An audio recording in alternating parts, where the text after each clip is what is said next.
પશ્ચિમ બંગાળમાં ભારતીય જનતા પાર્ટીનો જે ભવ્ય વિજય થયો છે, શ્રી નરેન્દ્ર મોદી અને અમિત શાહના નેતૃત્વમાં જે સનાતન ધર્મનો વિજય થયો છે, મમતા બેનર્જીના ત્રાસનો અંત આવી ગયો છે, સાથે સાથે બંગાળની જનતાનો તથા સર્વ ભારતીય જનતા પાર્ટીના સભ્યોનો કાર્યકર્તાઓનો ખૂબ ખૂબ આભાર માનું છું। आज पश्चिम बंगाल की ओर से हमारे शीर्ष नेतृत्व भारतीय जनता पार्टी के माननीय प्रधानमंत्री श्री नरेंद्र भाई मोदी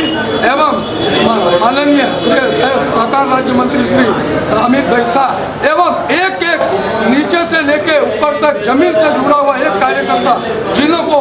डर था, उस डर को निकाल के ऐसी मेरी माता बहनें जिनको 2021 में ले जा के खींच के जिनका रेप हुआ था, उस बहनों की वो जीत है कि जिन्होंने डर के भी निकल के बाहर और आज उसने वोट किया। आपने अभी देखा भी होगा कुछ समय पहले कुछ मीडिया में कि एक विधानसभा में से एक गुंडा टीएमसी का और जिसके 60 बूथों में बूथ कैप्चरिंग किया, आज उसको चुनाव आयोग ने उस पूरी विधानसभा का रद्द किया,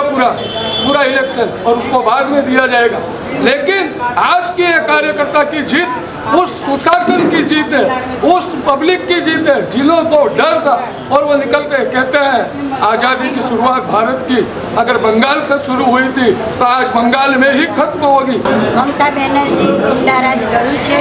અને રામ રાજ્ય આવ્યું છે અને હનુમાન ચાલીસાના જે વિરોધ કરતા હતા એ વિરોધ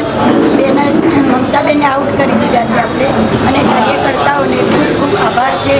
આ ગરમીમાં આવી પણ એમને વોટિંગ કરી અને જીતાડ્યા છે। પશ્ચિમ બંગાળમાં જે ભવ્ય વિજય થયો છે તે બધા ખૂબ ખૂબ અભિનંદન।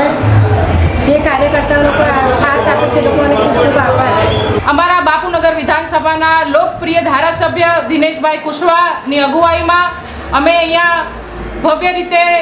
બંને પેનલમાં પણ વિજયી થયા છીએ। અને વાત રહી આજના પશ્ચિમ બંગાળની જીતની, તો આ ઐતિહાસિક ક્ષણ છે, ન ભૂતો ન ભવિષ્યથી આવી ક્ષણ આવી નહોતી, આવશે ખરું છે, પણ છતાં મને કહેવા દો કે આદરણીય નરેન્દ્રભાઈ મોદી સાહેબ અને અમિતભાઈ શાહ સાહેબ આ બંને જોડીએ જે કમાલ